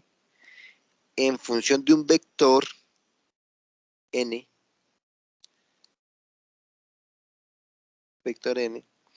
se define como el escalar que representa el cambio del campo escalar vectorial, este puede ser phi de x, ¿sí? Que varía en dirección n. Ya vamos a ver cómo lo aplicamos. Entonces, por un lado, el operador nabla, por otro lado, el gradiente de un campo. Cuando decimos gradiente, automáticamente, pues digo yo, lo asumo con un cambio, ¿cierto que sí? Un cambio de un campo. Entonces, este gradiente es la aplicación del vector nabla como tal, ¿sí? Sobre un campo vectorial, en términos de la posición, como hemos dicho antes. Entonces, esto que aquí yo he puesto entre paréntesis, ahora voy a decir es un campo. ¿Y qué es este campo? Pues es esta figurita. Lo que yo quiero conocer es cómo es la variación de este campo en función de la posición, x1, x2, x3, ¿sí? En general en función de x, como lo estamos presentando acá. ¿Sí? Entonces, pues aquí digo que es la variación en función de x, lo mismo que acabo de decir antes, en función de x1, de x2 o x3. ¿Sí? Y acá entonces la derivada direccional es la aplicación de este gradiente, ¿cierto? O sea, cómo cambia, pero aquí voy a decir cómo es el cambio en función de una dirección particular de este vector n. Entonces, ¿qué hago? Pues tengo el n como tal, lo afecto por la derivada de ese vector, ¿cierto? ¿Se acuerdan de las propiedades que vimos al comienzo? La derivada de un vector es la derivada de las componentes, ¿sí? Que ya lo estamos aplicando. Entonces, decimos que va a ser pues la sumatoria de los n de 1 hasta 3 del producto, ¿sí? Que aquí yo lo expreso de esta forma. ¿Sí? La componente del vector por la magnitud de la derivada más la componente del vector por la magnitud de la derivada más la componente del vector por la magnitud de la derivada. ¿Sí? Eso es lo que nos va a representar. Digamos, aquí esto es este vector que está aquí marcado va en una dirección n. ¿Sí? Entonces ahí lo que me va a decir es cómo es la razón de cambio de ese campo en la dirección de ese vector n. ¿De acuerdo? Esto es lo que, una de las operaciones que nos aparecía en la tabla inicial, que yo les dije que hoy pues teníamos que continuar viendo. También tenemos otra operación que es la divergencia de un campo como tal. Entonces, vamos a decir ahora que A es un vector, es un campo, perdón, en función de la posición, ¿sí? A es un campo. Y la divergencia que viene nuevamente de aplicar el operador no lambda, sino nafla, se puede expresar como esta forma. En notación compacta, acá pues ya lo estoy abriendo. Aquí básicamente es derivar cada uno de los campos y sumar, pero vean que aquí ya no es un vector, en la divergencia ya no tengo un vector como tal, como si ocurre aquí con el gradiente, tengo un vector, esto es direccional. Bueno, aquí la respuesta cuando ya aplico el gradiente en una dirección como tal, esto ya no es vector, sino que es un escalar, ¿sí? En cambio acá, la divergencia ya es una magnitud también escalar, ¿sí? Obviamente cuando tenemos planos o tenemos unos campos lineales, si ya tengo unos campos de orden superior, de variación superior de x1 cuadrado, x2 cuadrado y demás, pues al derivar pues ya me van a aparecer unos términos de orden menor, pero van a seguir apareciendo, entonces pues ya no se podría hacer, o bueno, sí se podría, pero no me queda tan explícita de esta forma. Pero ¿por qué yo me refiero a que tenga unos campos planos? ¿Qué significa eso? Sencillamente significa que yo hago cortes sobre una estructura. Así como esa papa que yo tenía por acá, que está por acá atrás, ¿cierto? Y yo le hago por acá un corte. Generalmente esos cortes son planos. Lo que pasa es que esos cortes, que yo digo, quiero saber cuánto es el esfuerzo, viéndome un poco más adelante, sobre esa cara, pues es como si yo hiciera una tajada, pero esa tajada corresponde a un vector. Entonces, eso es lo que estamos representando allí. Acá, pues, solamente estamos diciendo, bueno, existen unas operaciones que vamos a tener en cuenta para su aplicación más adelante. Cuando aplico divergencia, nos damos cuenta que tenemos una magnitud escalar de la suma de las componentes. Cuando aplicamos gradiente, pues tenemos un vector, ¿cierto? Y si tengo un campo tensorial acá, pues sí voy a tener un vector, como les digo, cuando tengo de orden superior. Pero vean que las componentes, pues vienen de un proceso de adición de las derivadas parciales. ¿Sí? Acá es un campo vectorial sencillito. Acá ya es cuando tengo un campo tensorial de una configuración diferente. ¿De acuerdo? Pero digamos que todo se va a resumir en aplicar estas expresiones para ver cómo es que calculo estos valores de divergencia o de gradiente.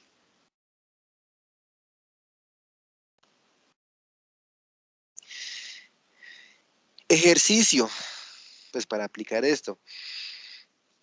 Calcular el gradiente y la divergencia de este campo vectorial A dispuesto de esta forma. Dice que en dirección E1 tiene la componente 10x1, x2, en dirección E2 tiene la componente EX2 y en dirección E3 tiene la componente menos 7, x1 y x3. Entonces, ayúdenme a solucionar esto. ¿Cómo calculo el gradiente y la divergencia de ese campo vectorial A?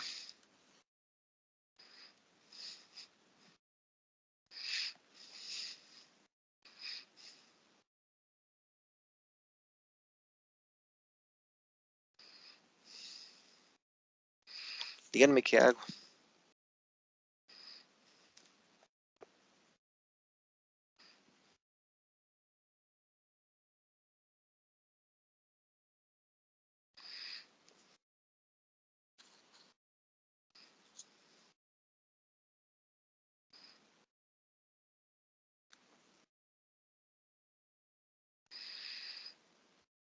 La respuesta casi que la tienen ahí, ¿no?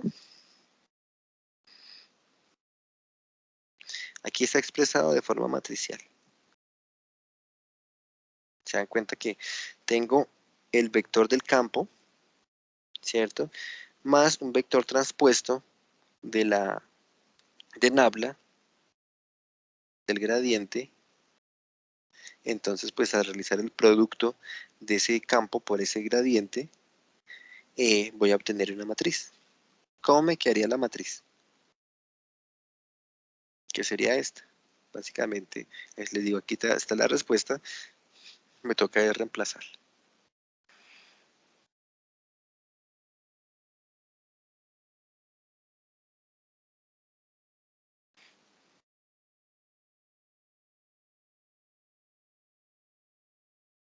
Este término A1 derivado con respecto a X1, ¿cuál es el término A1?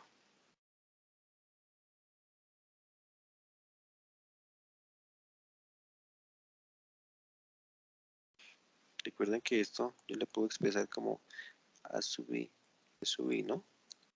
Es un vector. Aquí estamos diciendo que es un campo vectorial porque es dependiente de las coordenadas. ¿Cuál es el término A1 en este caso?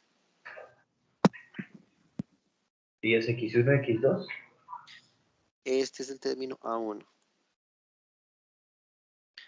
Este es el término A2. Y este sería mi término A3, ¿cierto que sí? Entonces, si digo A1 derivado con respecto a X1, ¿cuánto me da?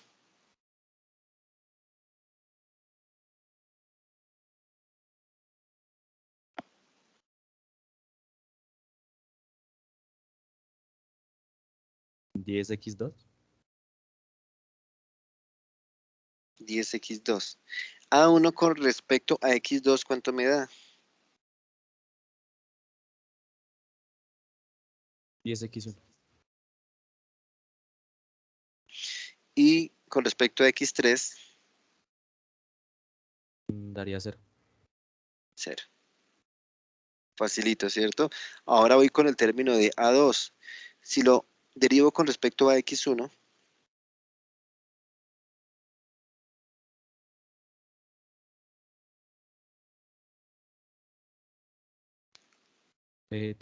También daría 0.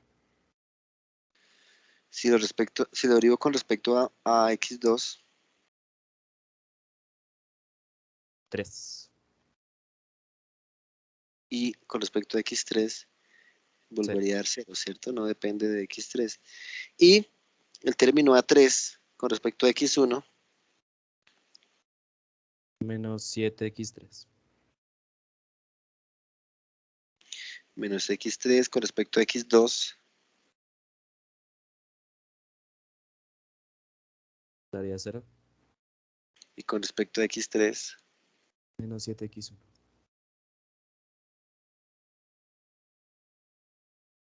listo. Ahí tenemos el gradiente de A.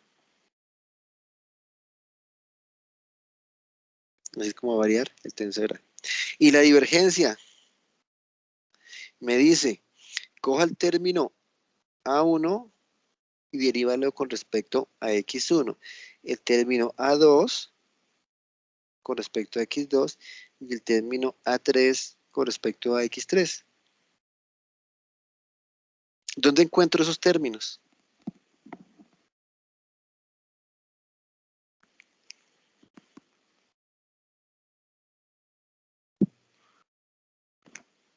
Dentro del gradiente. Dentro del gradiente. ¿Y cuáles son?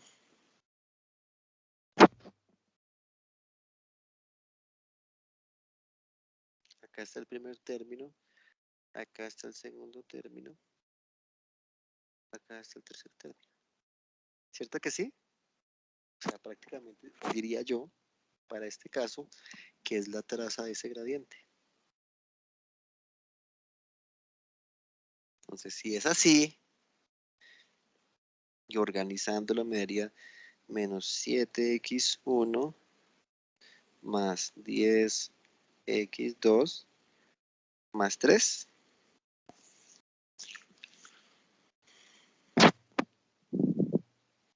¿Sí sería o no sería?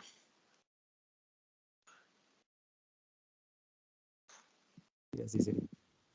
Listo. Vean que a veces aquí vemos esto como una notación como tan compleja desde el punto de vista matemático, pero ya su implementación pues es seguramente más fácil. Por último, algo que que vamos a llamar más adelante es el teorema de la divergencia, teorema de Gauss, y nos dice, oiga, si usted tiene un campo vectorial, ¿cierto?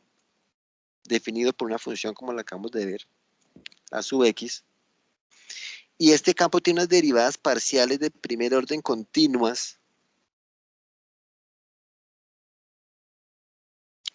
todos los puntos de un volumen B, que es este que tenemos acá, acortado, o sea, este volumen, todo esto, acotado por una superficie dB, ¿cierto? Es toda la cubierta, toda la cascarita de este volumen, de esta estructura, se cumple que, oiga, aplicando ese teorema de divergencia, la divergencia de este campo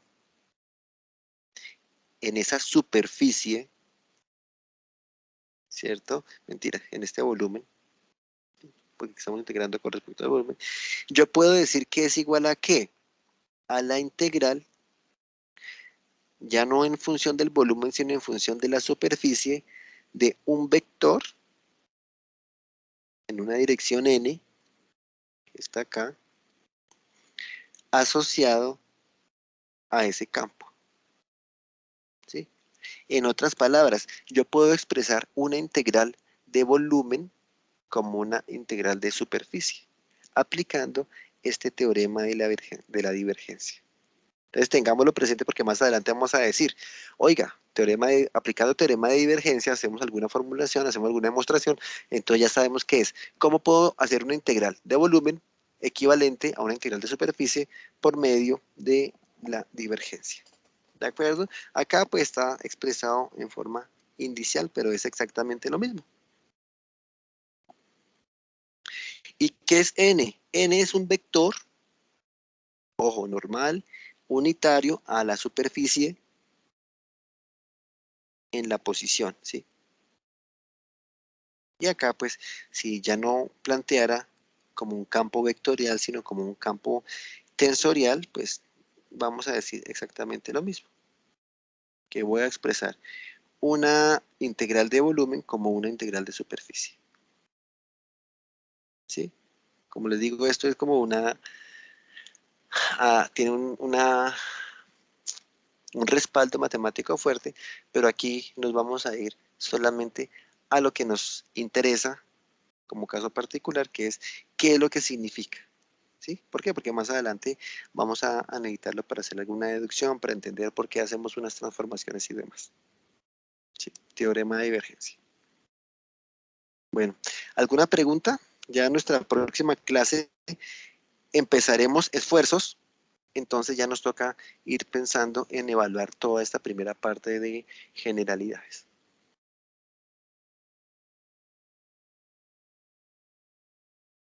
Si les parece, hacemos un pequeño taller la próxima sesión, planteándolo en parejas para que ya podamos ir evacuando esta primera parte del contenido. ¿De acuerdo? Listo. ¿Listo? Bueno, señores, entonces agradezco el tiempo del día de hoy y nos veremos el próximo miércoles. De acuerdo, ingeniero. Bueno, Gracias. feliz día para todos. Hasta luego. Hasta luego, Agradezco que ingeniero, tengan la gracias. grabación y en un rato les hago Gracias. llegar el link. ¿Se han podido consultar los links, cierto?